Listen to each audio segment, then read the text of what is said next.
صحیح مسلم میں جا کے نا غزوہ خندق والا چیپٹر کھول لیں تو آپ کو یہ حدیث مل جائے گی۔ حذیفہ ابن یمان رازدار رسول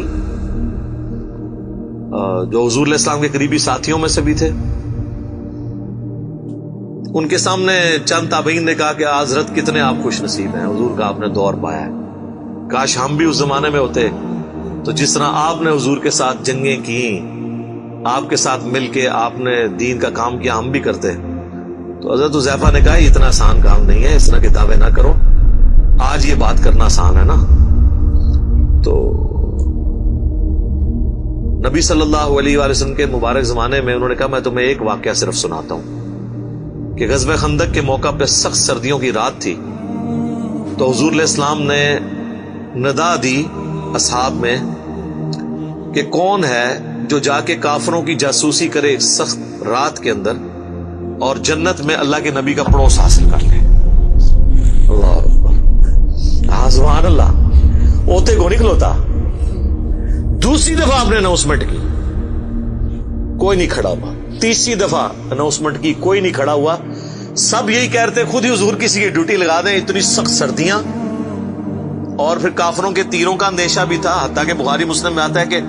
آپ علیہ السلام کی نماز عصر اور مغرب قضا ہو گئی تھی، اسی میں عشاء کے وقت میں جا کے آپ نے نمازیں پڑھی،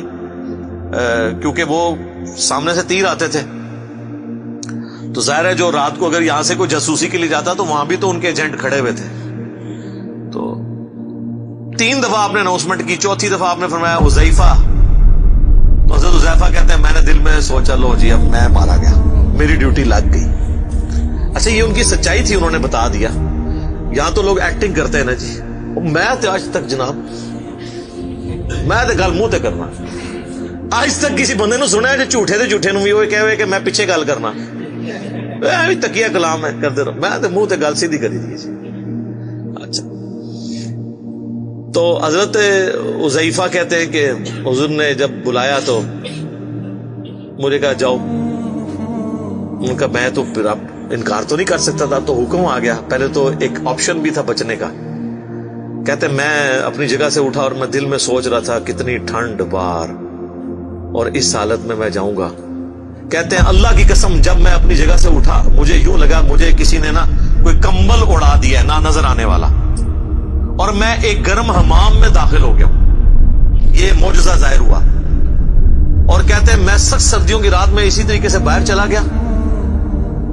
جا کے میں نے جاسوسی کی، اور کہتے ہیں کہ ایک لمحہ آیا کہ ابو سفیان میرے ایک تیر کے نشانے پہ تھا، تو میں نے کوشش کی کہ میں اس کو ادھر ہی مار دوں، لیکن مجھے حضور کی بات یاد آئی، آپ نے بھیجتے وقت کہا تھا کہ دیکھنا کسی پہ تیر نہیں چلانا، کوئی نواں ماز نہ کھول کے آ جائے، ایک کام نہ کریں۔ تو کہتے ہیں پھر میں رک گیا، ابھی حضور نے منع کیا، ظاہر ہے پھر رات کو جنگ چھڑ جاتی، پھر ایک نیا، ظاہر ہے یہ دیکھیں ڈسپلن تو نہیں لوز کرنا نا،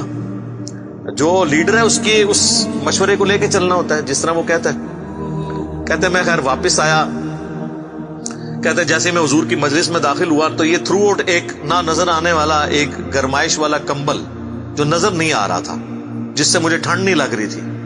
جیسے میں اپنا وہ کام پورا کر کے حضور کو آ کے پوری مخبری کی کہ یہ اس وقت وہ تیر کمان رات کو بیٹھ کے تیز کر رہے ہیں، اتنے لوگ ہیں، اتنے یہ ہیں، آگے حضور صلی اللہ علیہ وسلم کو خبر دی، تو جیسے ہی میں فارغ ہوا تو مجھے پھر ٹھنڈ لگنا شروع ہو گئی، تو حضور علیہ السلام نے اپنی مبارک چادر مجھے اڑا دی۔